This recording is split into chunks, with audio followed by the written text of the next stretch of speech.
Maverick News presents The Rick Walker Show.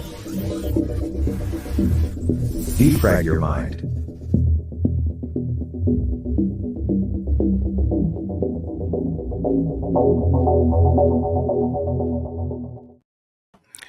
Good evening, everyone. Welcome back to the Maverick News channel.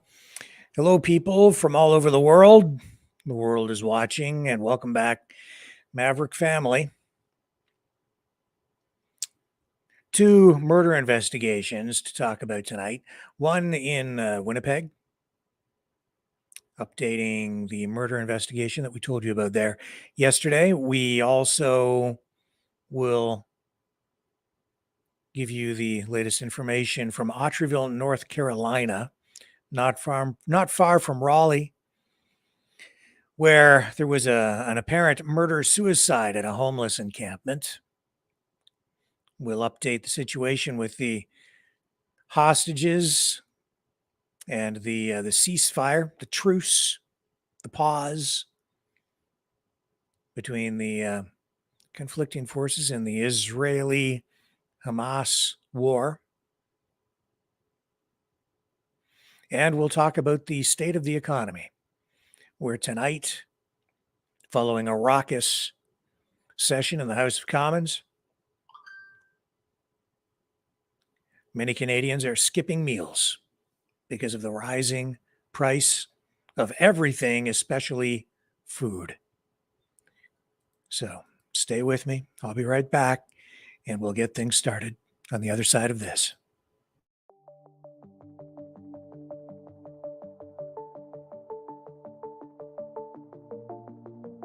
Greetings, brave Mavericks. Our quest for truth continues. We go beyond fake news. Together we expose propaganda. Together we pull others out of rabbit holes. We are maverick thinkers. We are all unique individuals, defenders of individual rights and freedoms, credible, trusted, grounded in reality. Maverick News, Maverick News. Defending free speech, free speech. Donate at freedomreporters.com. Do it now. Tomorrow may be too late. Maverick News. The world is watching.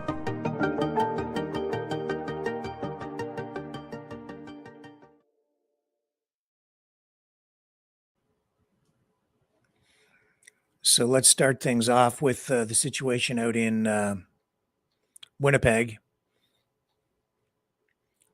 where police have confirmed a fourth person is dead following that shooting on Langside Street over the weekend. Investigators still have not made an arrest, but they say they do have a suspect who is considered dangerous. This all unfolded Sunday morning in the 100 block of Langside Street. Two people pronounced dead at the scene, a man and a woman, and three people were taken into hospital where they were in critical condition. Now, today, police have confirmed that two of the other victims have died, a man and a woman. And the names of the deceased have been released now. We're going to take you out to Winnipeg and update you with this video of the police news conference. Here we go.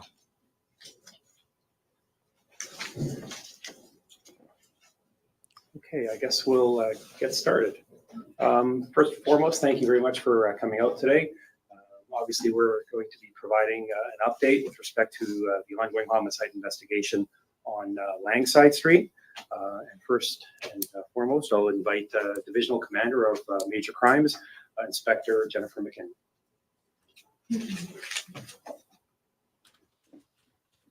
Good afternoon, everyone. I'm Jennifer McKinnon, the Inspector of our Major Crimes Division. I'm here to talk about a recent homicide that occurred over the weekend.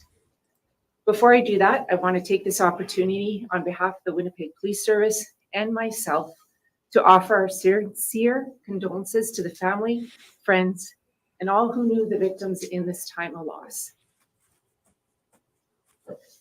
This investigation is still in the early stages, but we do have some information that we are able to share with you today. On Sunday, November 26th, at about 4:05 a.m., General Patrol members from across the city responded to the 100 block of Langside Street for the report of multiple people injured. 5 individuals were located inside the residence with severe injuries consistent with gunshot wounds. Attending officers immediately started emergency first aid pending the arrival of paramedics. An adult male and an adult female were pronounced deceased at the scene. 3 additional adult victims, 2 males and a female, were transported to hospital in critical condition, where one of the male victims succumbed to his injuries shortly after arrival. The second adult female succumbed to her injuries early yesterday evening.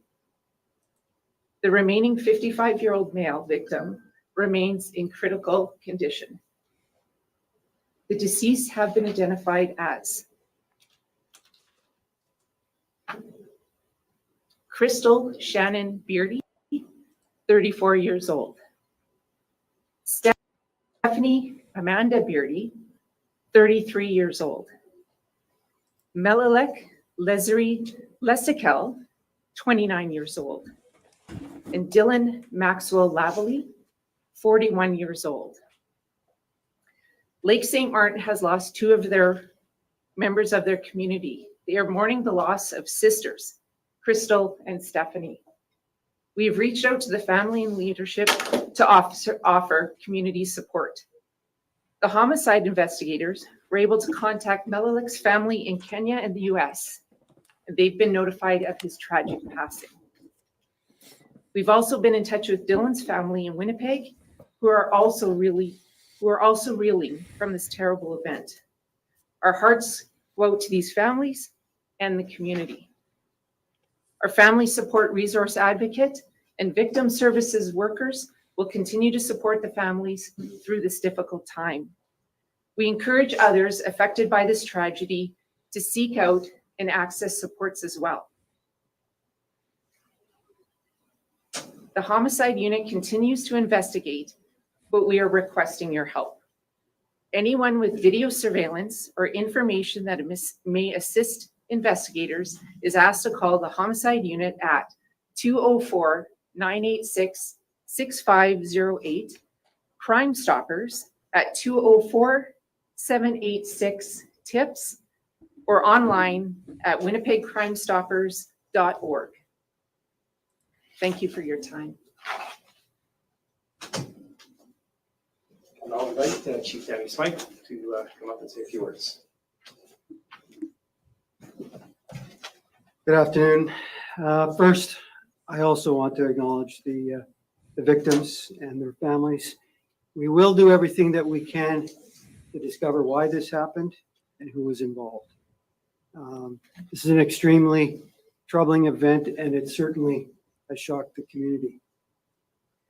We also know that homicide investigations that have multiple victims cause great concern, and they cause fear in the community. And our members will focus on identifying and apprehending the suspect responsible for the crime. That work has already commenced with significant effort, canvasses in the neighborhood that occurred yesterday. Here's some of the other things we're doing in the short term to aid the neighborhood. You will see a police presence in the Langside Broadway area. Our forensics people will be on scene gathering evidence probably for the better part of the week. Our Central Division Community Support Unit and our Central Division General Patrol units will be vigilant and visible as possible in that area. So we also know that almost 20% of violent crimes are committed by people who are on bail or on probation. And our violent offenders unit will be working hard to apprehend offenders that have breached the conditions of their release. We don't know the suspect in this case, but that work is important as well. Our Guns and Gangs unit will continue to work their files in an effort to assist the homicide investigation. To date, over 500 crime guns have been seized from the streets. Last night alone, General Patrol officers were involved in other serious calls that saw them arrest individuals and seize firearms. The firearms are distinct, and we'll be watching for evidence that could link any firearms we come into contact now or in the future with the homicide on Langside. Finally, as Inspector McKinnon mentioned, we want to appeal to members of the public to bring forward information about anyone that they believe may have been involved in this horrible crime. Historically, we know that tips and information from the public have helped us identify suspects and solve crimes. So someone knows about this crime as well. This is a dangerous offender in my view, and we must do everything that we can to identify that person and take them into custody. So I think I'll leave it at there in terms of opening remarks. Certainly we're prepared to take some questions. Do you believe this is just one suspect you're looking for? We don't, I don't have any information on a suspect at all. We're still working. Besides the two sisters, is there anything connecting all of these victims? That'll be left to the investigators to determine who and why they were in the home together. So I don't have that.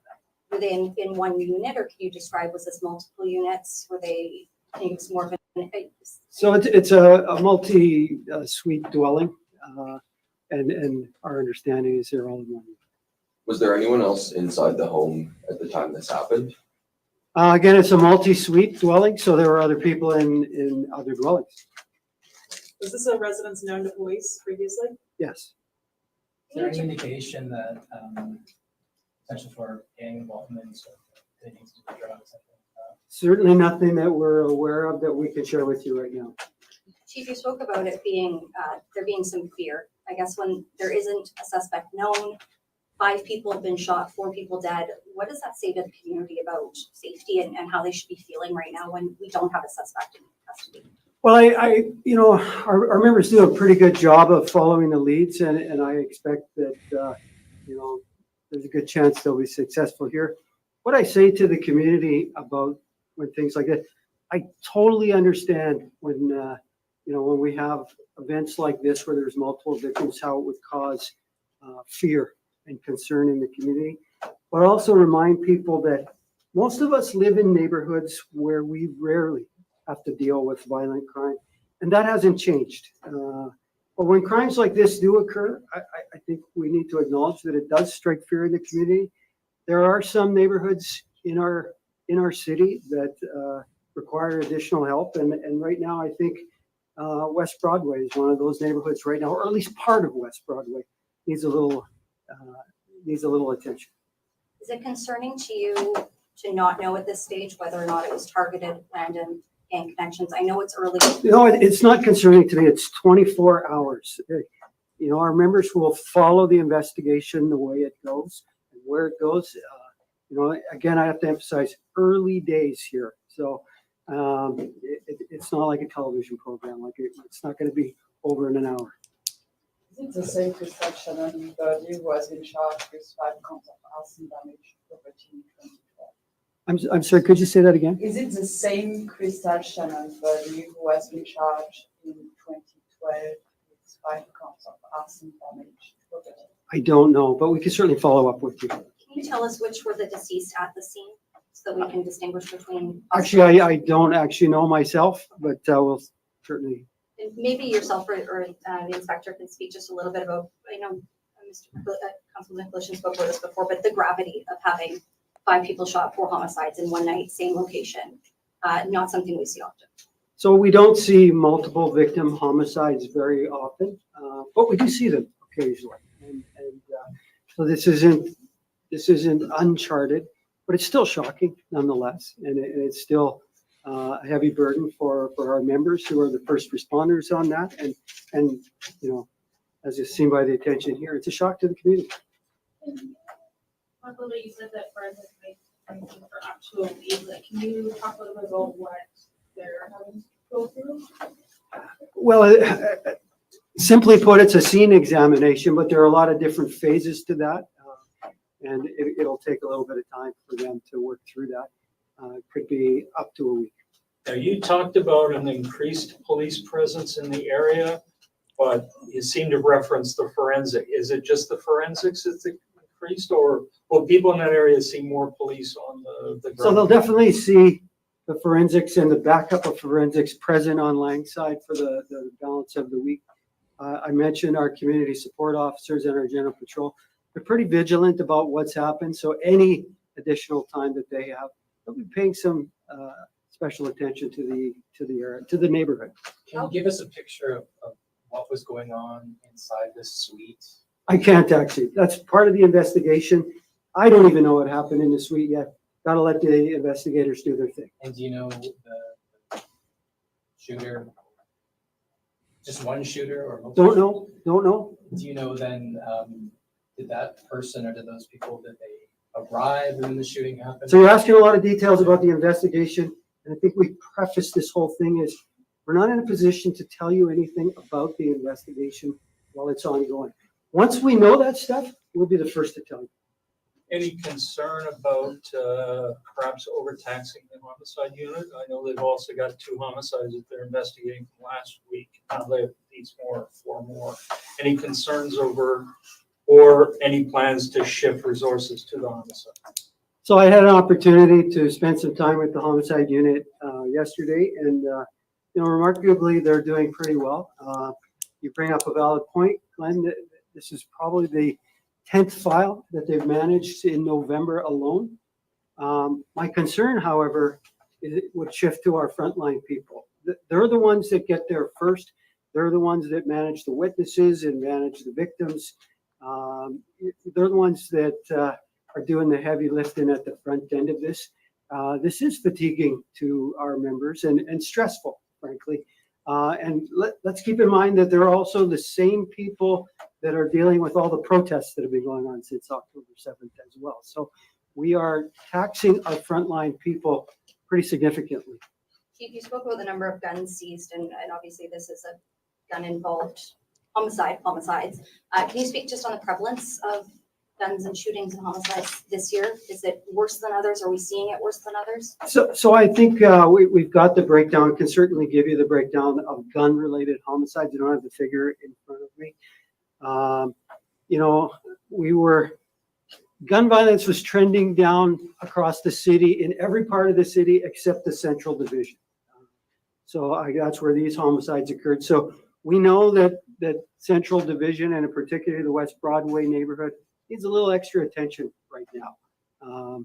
Overall, we were seeing things trend down, but violent crime in Central Division is trending up. So that's something we'll want to focus on. In terms of firearms itself, we can give you that breakdown. Inspector Hall and his team there in guns and gangs and organized crime doing a tremendous job, trying to manage this. As I say, they've taken off over 500 crime guns this year alone. Just last night, General Patrol took off 3 crime guns. So, we're doing our best to address that.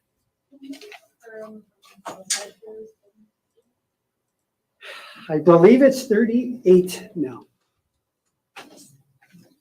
Were any of these victims known to police previously? Yes, Can you say which ones? all of them. You sort of touched on this, the impact on the front line. But an incident like this, where they go into a scene like that, I can imagine it's quite traumatic and pretty chaotic at the time. Can you touch on that? Just the impact for those officers who did respond and went into that unit or were helping people inside or outside? So I've spoken about this in the past, and this situation was no different. Our people often get there before paramedics and any other first line responders get there, and they're there to deal with the situation. We've probably applied more tourniquets and suction bandages that have saved more lives than I could even describe. It depends where a person is at in their career. At some point, you're going to experience something that you've never experienced before, and that has the potential to be stressful and traumatic. In other cases, we've had some members that they've been through this a few times, and they learn how to cope. We had our wellness unit out that night, just to touch base with our members. And as far as I can report, everyone's doing okay. We see this kind of term used in the States a lot, mass shooting. I mean, does this sort of meet the definition of a mass shooting, would you say? Well, often mass shootings are in the context of an active shooter. This was not an active shooter in my view, but it was a homicide with multiple victims. And so I guess we could nuance whether that is a mass shooting or not. I mean, certainly 4 deaths and a fifth one that was wounded. That's a lot of people to be wounded or killed in one of them. Do you believe that this is an isolated incident? I mean, the shooters are still around. I have nothing to suggest that it's an ongoing event. We have no other reports of any other violence that's similar to this. So at this point, we will focus on trying to identify this person. Obviously, they've gone to ground right now, but we'll try to take them into custody as soon as we can. Chief, is there any indication that this person was in the suite with them prior, like hanging out with them, or? If they Don't know, actually. Hopefully things like the forensic examination will give us a clue. In the hours or days leading up to this, have police been to this suite? Not as far as I know, but we've certainly been to that dwelling before. How long ago? My understanding is that we've had occasional calls for service there over the last couple of years. For what reason? I'm not really sure, but I know that units have been working with the caretaker of that facility. Do you have any news about the man in the hospital? Yeah, so as far as he's still critical.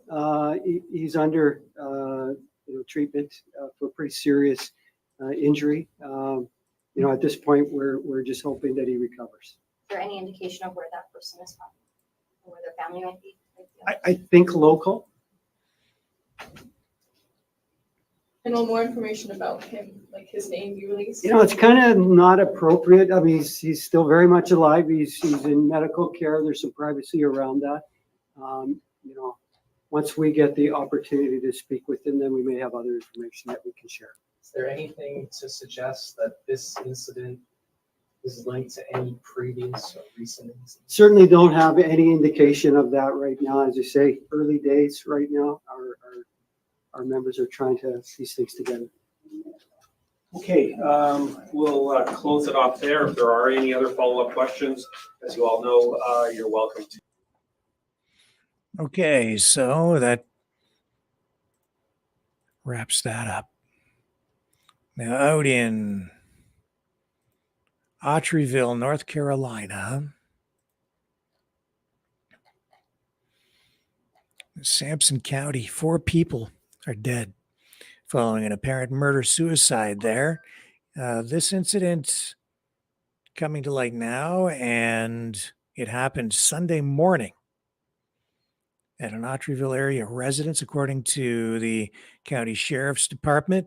Investigation into the incident is continuing. Names are being withheld at the moment. Let me just see if they've got anything new on that. I think that's the latest.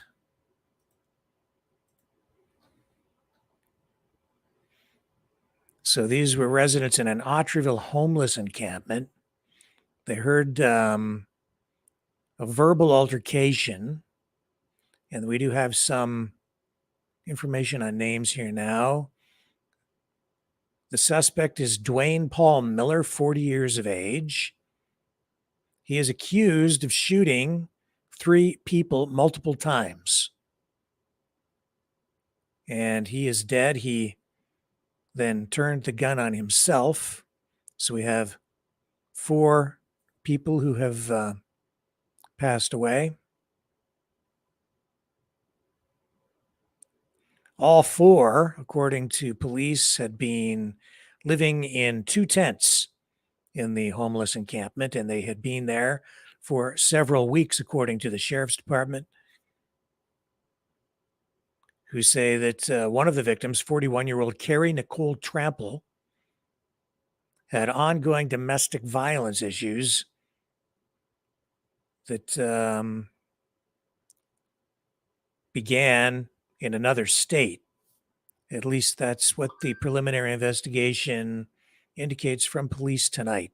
The other victims are Daniel J. Wiltshire, 44 years of age, and Amber Ray King, 43, both of them from Autryville. Miller was from Marysville, Washington. It is not clear what the relationship between all of the people might be. The investigation is ongoing. Police are stressing that there appears to be no other apparent danger to the public. Now, Autryville is a very, very small town. It has a population of fewer than 200 people. It's located about 55 miles from the capital of North Carolina, Raleigh. All right, so that gets us to this point where we can move on to other news of the day. Elon Musk went to Israel. Stay with me. We'll talk about that when we come back.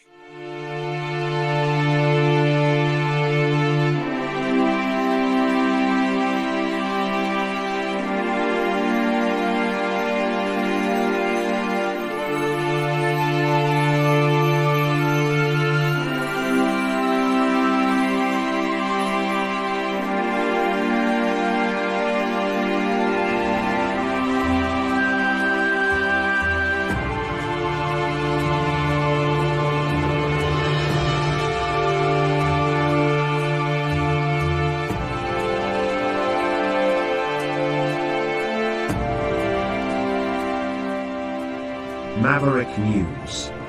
The world is watching.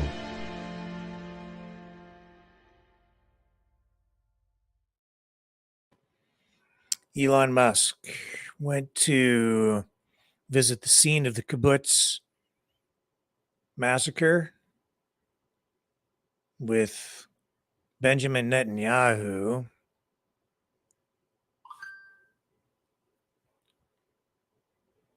Which that incident, of course, happened back on October 7th.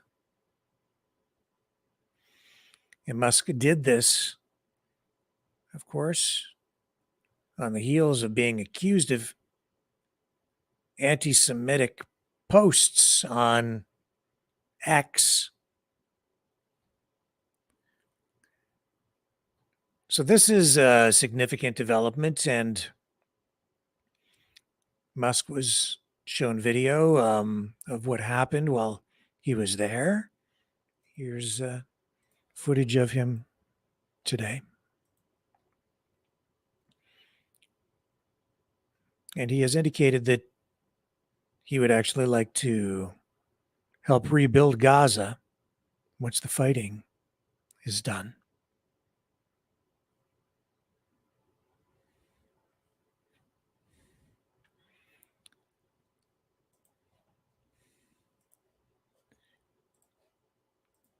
So I did not really see that coming, but there was today.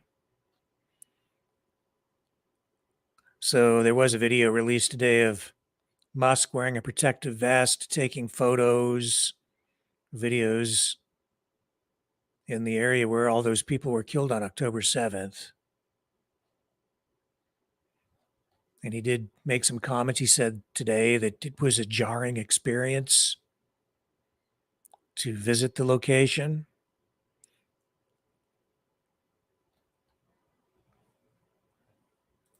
And more hostages were released today. And the ceasefire has been extended. So let me just bring this up. So Israel and Hamas have agreed to extend that temporary truce for an additional 2 days. This is the, and this is going to happen on the fourth and last day. This was announced by Hamas and Qatari mediators today. Hamas will free another 20 women and children during the pause in fighting. The Pentagon's top spokesperson indicated today. Yesterday, Hamas released 17 hostages, including a 4-year-old girl, an American, Abigail Eden. In exchange, Israel released 39 Palestinian prisoners, all of them minors. That, according to a Qatari spokesperson. Now, an extension with that, we could end up seeing more hostages released from Gaza in exchange for Palestinian prisoners and a halt in fighting. Israel is saying that it would extend the ceasefire by a day for every 10 additional hostages that are released. We also understand that Israel is saying that it reached an agreement with Elon Musk to bring his SpaceX Starlink communications to the Gaza Strip. That is what Reuters is reporting tonight. Musk has proposed using Starlink to support communication links in the areas of Gaza that have been hit with a blackout. Aid trucks still flowing into the area, bringing food, water, medical supplies, and fuel. And to date, we have seen now, according to the figures released, more than 1.7 million people displaced in Gaza. And again, these numbers are being released by health officials controlled by Hamas, where they are saying that the death toll in Gaza has now surpassed 14,500 people. I do not know how accurate those numbers are. Could be more, could be fewer. I'm not putting any trust in numbers released by either side at this point. It's just pretty clear that the fighting is taking a severe toll.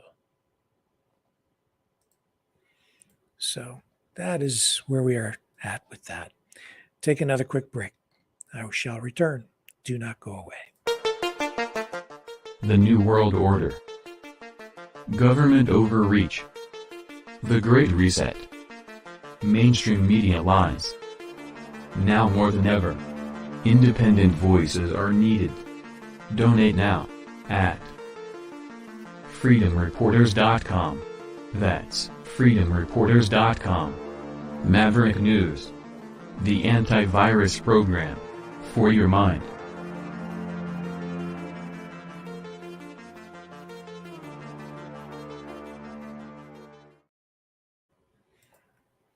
All right. Just when you thought it was safe to go back outside, the world goes crazy again. Nearly 1 in 10 new COVID-19 cases in the United States, according to mainstream media reports tonight, are from the BA.2.86 variant. This from the Centers for Disease Control and Prevention.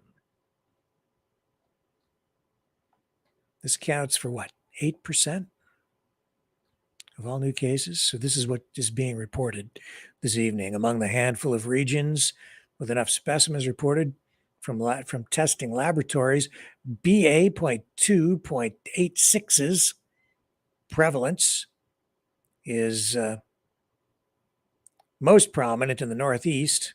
13.1% of cases in the New York and New Jersey areas are being attributed to BA.2.86. Whatever that means. Just a new strain, I guess.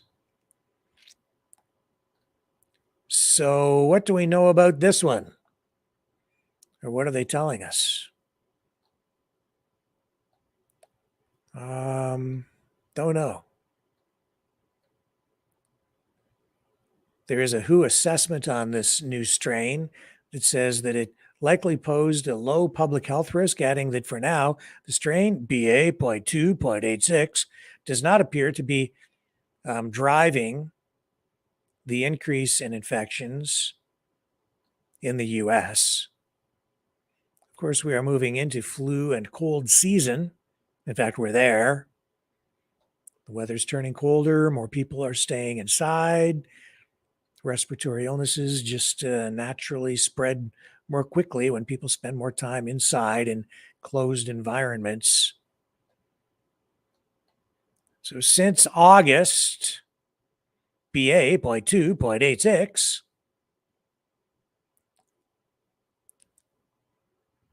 I guess has gone through a broad variety of mutations, but did not appear to be enough for the strain to gain a foothold over XBB, whatever that is, another variant, and its descendants. So I know that we are seeing renewed reports of the illness. How widespread, how serious, we just aren't really sure. It doesn't seem to be generating the kind of response from the public or even the government this time around that it did in the during the first round of lockdowns and masking. So we'll see where it all goes. And we are still waiting to get more concrete information out of China about the mystery illness that is affecting children there, the pneumonia-like illness that affects the lungs of young people, but produces very little, if any, coughing. So it's a very serious thing, but so far it appears to be targeting mainly kids. Health officials seem to think that that is the result of an immunity gap of some kind that developed because of the severe lockdowns that China implemented during the first round of COVID. They took that zero COVID policy stance and strategy and employed that, locked all the kids down, kept them isolated. Now, because they were not exposed to a variety of different viruses and bacterias, health officials are saying that the immune systems of these young kids did not get a proper workout, and as a result, their immune systems are weakened, leaving them more vulnerable to different kinds of infections. And now we have this strange mystery illness that has put many young people in hospital over in China and is putting real stress on the healthcare system there. What else is going on that's putting stress on people? The economy, that's what. So today in Canada, in the House of Commons during question period, a couple of issues came up. The battery plant being constructed in Windsor, Ontario, right at the Windsor-Detroit border, the battery plant there being constructed for Stellantis products. Excuse me. And billions of dollars of taxpayers' money being pumped into the construction of that facility. And now, of course, we're learning that workers from South Korea will be brought over to do a lot of the initial work and receive training at the expense of Canadian taxpayers whose money, because it's being pumped into the company and the facility, it's not being used just to build the facility. It's also going to be used to pay these workers from another country instead of paying Canadians to do the work here. So that came up in the House of Commons today, along with questions about the state of the economy and inflation. Pierre Poilievre, leader of the Conservative Party of Canada, highlighting the fact that the situation is now so bad that some people are actually skipping meals because they simply can't afford to eat. And I can tell you from just correspondence over the past 24 hours with some people in our own Maverick family right here, our own community. I had people just in the last 24 hours tell me that they're doing exactly that themselves, skipping meals because they cannot afford the food at the grocery store. Here's Pierre Polyev. Speaker, the Prime Minister is spending $44 billion to subsidize 3 battery plants. $44 billion. That means $3 billion for each Canadian family. In Windsor, there will be 900 replacement workers, foreign workers, and in Montérégie, another group of hundreds of foreign workers. So can we see the contract for each plant to see how much taxpayer money the Prime Minister is spending on foreign workers? The Honourable Minister of Industry. Mr. Speaker, I'd like to thank the opposition leader for the question. Canadians can see where Conservatives stand on this. When he was employment minister, it wasn't 3,000, it wasn't 30,000, it was 300,000 manufacturing jobs in Canada. Stellantis will be investing $3.4 billion to build the largest battery factory in North America. We are investing to get jobs for Canadians. We will invest in Windsor. We will invest in the industry, and we will continue to work in our own workers, invest in our own workers. The Honourable Opposition Leader. He would be a good employment or labor minister for South Korea, Mr. Speaker. By the way, the Prime Minister said there would be no consequences from doubling the national debt. But in the economic statement, the government indicated that they'll be spending $52 billion. That's $3,000 per Canadian family in debt service. That's more being spent on debt service than on health. Why is the Prime Minister giving more money to bankers than to nurses? The Honourable Deputy Prime Minister and Minister of Finance. Mr. Speaker, Canada has the lowest debt and deficit of all G7 countries. And we have a AAA credit rating. At the same time, we do have an economic plan that is responsible, that will enable us to make the necessary investments in the Canadian economy. We're building housing faster than ever before. We're providing dental care. We're providing early childhood care. The Conservatives just want to cut, but we know we need to invest in the Canadian economy. Feed Ontario, a coalition of food banks, released staggering numbers yesterday. 800,000 Ontarians went to the food bank 6 million times. This is a 36% increase, the biggest increase ever. If the total number of people who visited a food bank were a town, it would be the 4th biggest town in all of Ontario, Mr. Speaker. Will the Prime Minister therefore cancel his plan to quadruple the carbon tax on the farmers who feed us and pass common sense Conservative Bill 234 to carve out the tax for farmers? Sure. The Honourable Deputy Prime Minister and Minister of Finance. Mr. Speaker, we know that things are challenging for Canadians right now. That is why we are there for them, building more homes faster, providing dental care for children and seniors, cutting child care fees by 50% across the country. And you know what, Mr. Speaker? The only thing that Conservatives know how to do is cut. They would cut child care, dental care, housing. Mr. Speaker, that's not common sense. That is nonsense. The Honourable Leader of the Opposition. That minister and the Prime Minister have imposed brutal cuts on Canadian families who opened their fridges to find nothing there. The report out demonstrates that in all of the last 7 years, Ontario Food Bank has gone up. And last year it went up by record amounts. 800,000 people went 6 million times to the food bank in this province.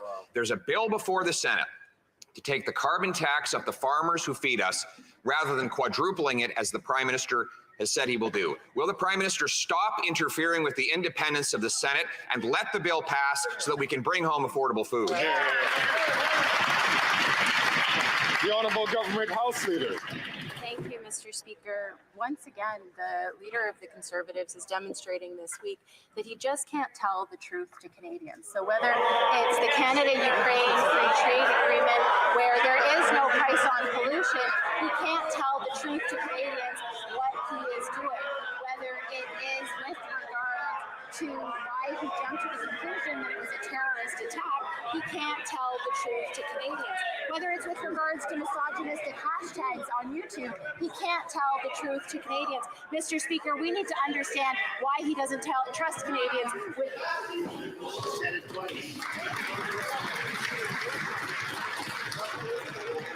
May I remind all members not to approach the limit of what would be considered parliamentary and to stay far away from that so that it is not impugned that a member is deliberately not telling the truth. The Honourable Leader of the Opposition. The truth is the Prime Minister wants to quadruple the carbon tax, including on our farmers. I have a farmer in my riding who's spending $10,000 a month on carbon taxes alone. All of that is passed on to the consumer. The consequences have been a record number of Canadians relying on food banks. 7 million Canadians are going hungry. 1 in 5 are skipping meals regularly because they can't afford the price of food. Will the Prime Minister get out of the way, stop interfering with the Senate, and let them pass common sense Conservative Bill C-234 to take the tax off the farmers who feed us? The Honourable Government House Leader. Thank you, Mr. Speaker. Just because the Leader of the Conservatives says something does not make it true, as we saw several times last week, whether it was with regards to how they voted on the Canada-Ukraine Free Trade Agreement, perhaps why he blamed others for his mistakes when it came to how he jumped to a conclusion for a terrorist attack. And now what he's talking about with C-234, he knows that is patently false. And when it comes to food prices, that's because of the war in Ukraine and because of inflation. But Mr. Speaker, he cannot direct the Senate either. And unfortunately, his members are doing things that are threatening the democratic principles and rights of independent senators. That is shameful, Mr. Speaker.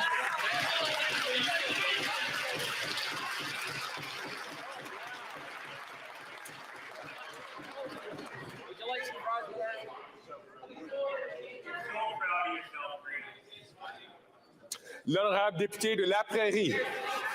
The honourable member for La Prairie. Mr. Speaker, in the midst of the housing crisis, Stats Can revealed that in just 1 year, rents rose by... Mr. Speaker.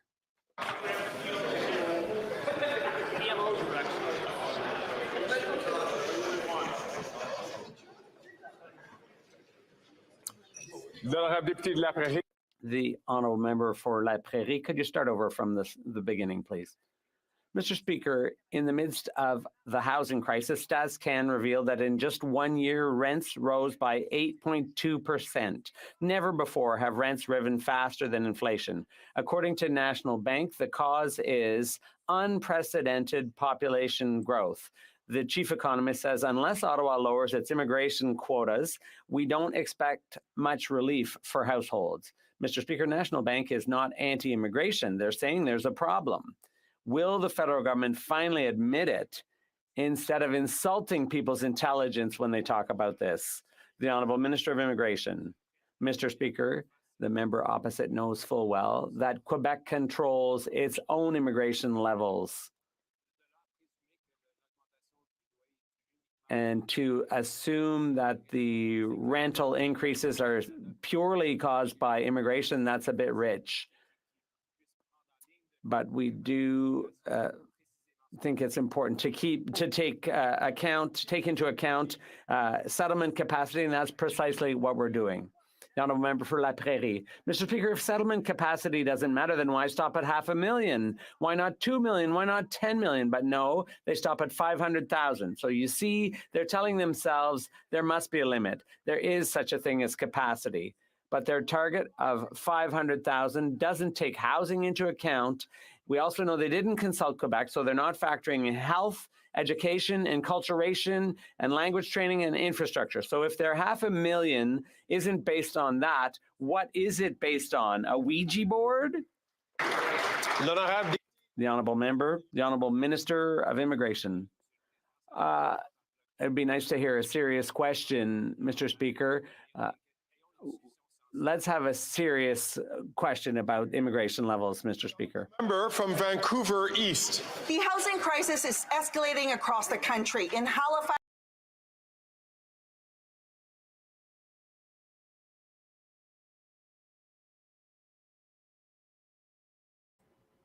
So we do have a serious problem, some theatrics going on there.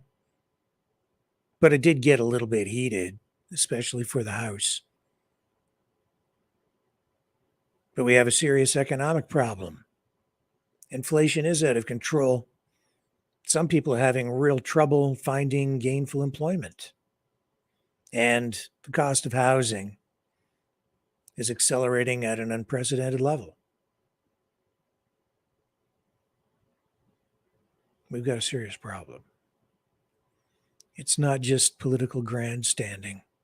It's real. It's out there. And people are hurting. The government deflecting and pretending it isn't as bad as it really is doing a real disservice to the people.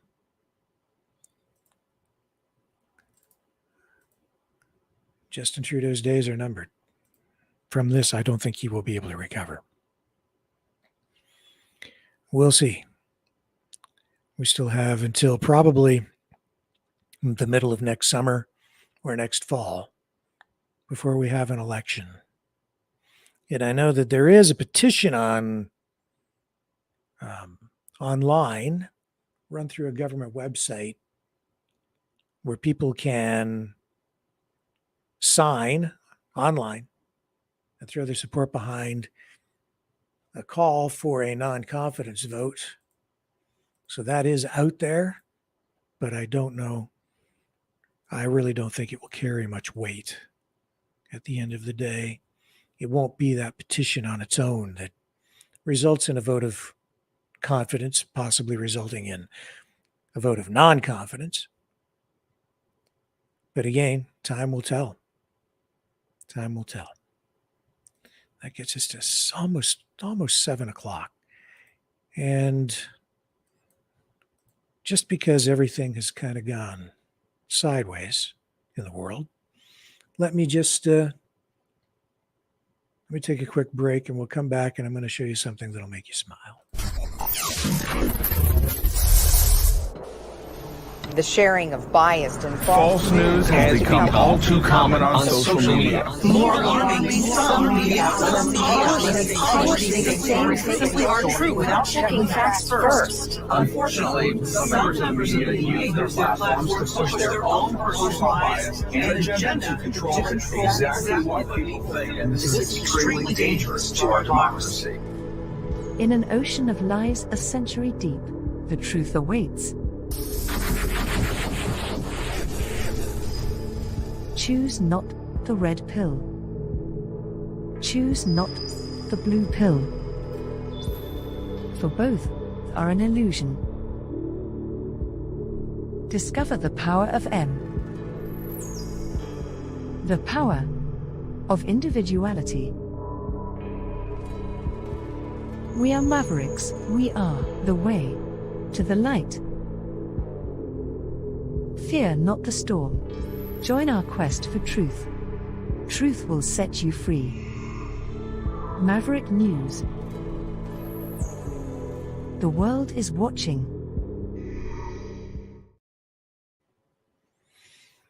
Okay, so short broadcast tonight. I just need some time to do some production work here, take care of some technical things behind the scenes to keep this show on the rails night after night. So I'm just going to sign off a bit early this evening so that I can actually do some other work related to the show that needs to be done. But before I go, I thought I'd leave you with something that might make you smile. I think we need a little more of that these days, especially tonight. So I share this with you.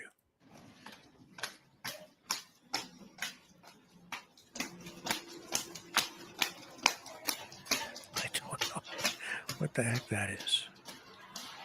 One more time. That poor little guy. Got something stuck to his paws. Somebody will help him out.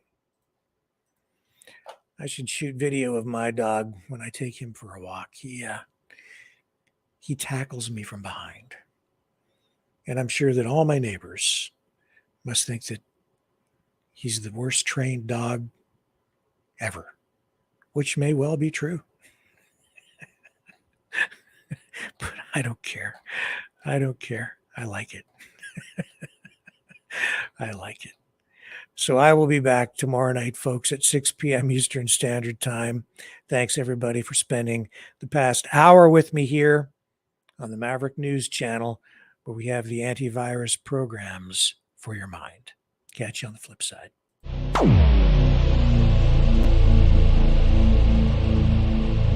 This has been a Maverick Multimedia production.